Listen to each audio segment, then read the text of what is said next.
Welcome to Diary War Global, where every detonation echoes far beyond the battlefield, and where truth cuts sharper than steel. Today, we unravel a dramatic shift in the war between Ukraine and Russia, not on the front lines, but in the very depths of Russia's war machine. As darkness blanketed Eastern Europe, a deafening roar shattered the night sky over southern Russia. Not one explosion, not two, but a coordinated barrage that crippled a critical artery of the Russian state. The Central Asia gas pipeline, a massive infrastructure lifeline that has powered Russia's military-industrial complex for decades. This isn't just a pipeline, it's a symbol, a superstructure, a lifeblood network stretching across nations from the vast gas fields of Turkmenistan through Uzbekistan and Kazakhstan, delivering raw power directly into Russian territory. That fuel doesn't heat homes, it powers weapons. It fuels the furnaces that forge missiles. It drives the turbines that produce warplanes. It ignites the generators behind military laboratories, and in a single night, Ukraine cut it off. The explosions were confirmed by multiple sources inside Ukraine's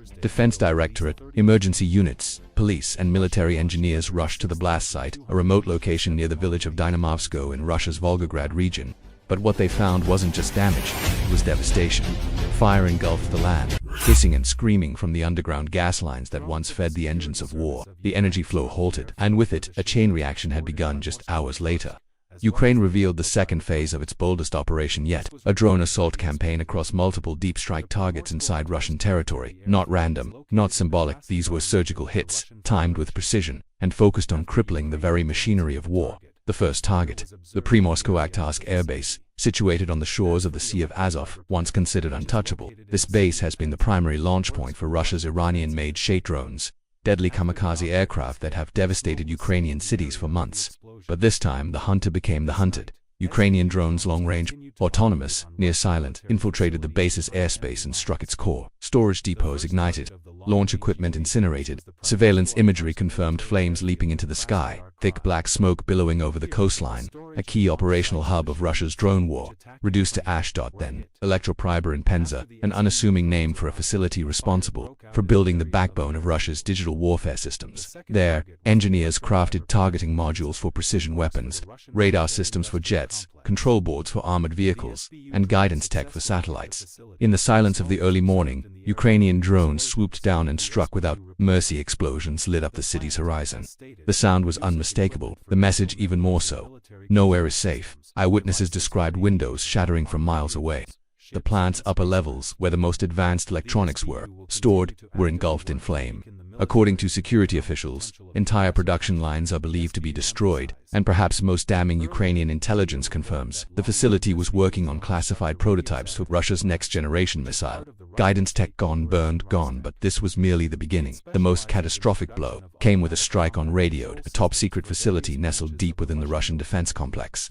Owned by Rostec, Russia's military-industrial juggernaut, Radiod is where some of the most critical automated command systems are designed and manufactured. Battlefield AI combat control units, centralized digital brain networks used to coordinate tanks, aircraft, missile platforms, and cyber defenses. It is without exaggeration the neural core of Russia's 21st century warfare strategy, and it was hit hard. Not one drone, not two, at least 11 explosions were recorded in succession. Local media tried to suppress the footage, but satellite surveillance and unofficial leaks confirmed a towering inferno raging through Radiod's newest production block. Warehouses housing microprocessors, optical control units, encryption arrays, all incinerated. The smoke plume could be seen for kilometers. Firefighting units were overwhelmed. The power grid flickered. There were rumors, unconfirmed, that classified documents and experimental tech were lost in the chaos. The totality of the damage is still being assessed, but insiders are calling it the most effective Ukrainian strike on Russian infrastructure since the war began. Ukrainian forces remained tight, but one statement from an SBU source was clear. We are no longer just defending, we are eroding Russia's capacity to wage war, and we're just getting started. This isn't just a new front, this is a new kind of war. Deep strikes, surgical, targeting economic annihilation, psychological warfare. Ukraine has gone beyond defense. It is systematically dismantling the Kremlin's ability to create weapons. And yet, the battlefield isn't the only place heating up across the Atlantic. Former US President Donald Trump emerged in Scotland with a declaration that shook global markets. If Vladimir Putin does not agree to a ceasefire by August 8th, the United States will impose secondary sanctions on any country continuing to trade with Russia. The stakes: a 500% tariff on oil, gas, uranium, and all key Russian exports. Countries like China, India, Brazil, all will be in the crosshairs. Trump's tone was clear, authoritative, and ominous. The United States holds all the cards, and I'm not. We're afraid to use them. If you choose to side with an aggressor, you will feel the consequences. His words weren't just aimed at Putin, they were a message to the world. Choose your side. Neutrality no longer exists. Diplomats scrambled. Markets shivered, and in the shadows, Moscow braced itself for economic siege. But will it work? Can diplomacy push Putin to the table? Can sanctions bring an end to war? Or will this pressure push Russia into even more dangerous territory, cornered, isolated, and desperate?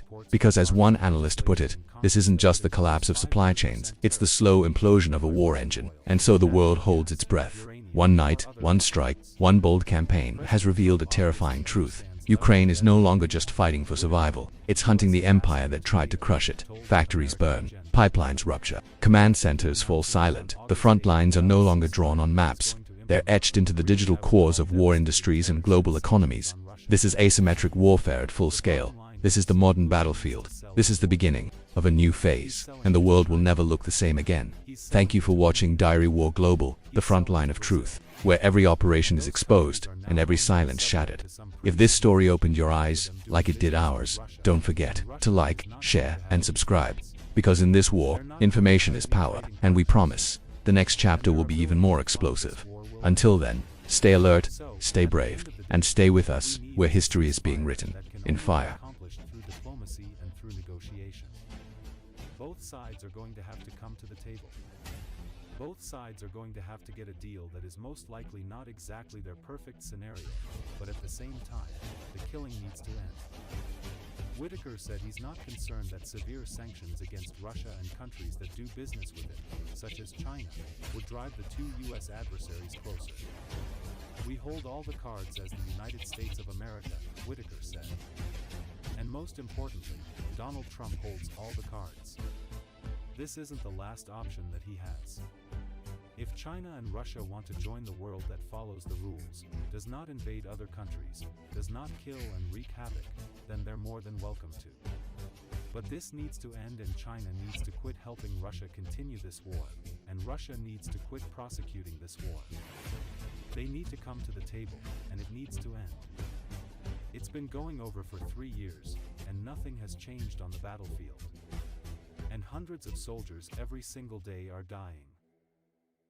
President Trump again is going to, as he announced, implement these secondary sanctions on August 8th if we don't have a ceasefire, but it's not what he's limited to.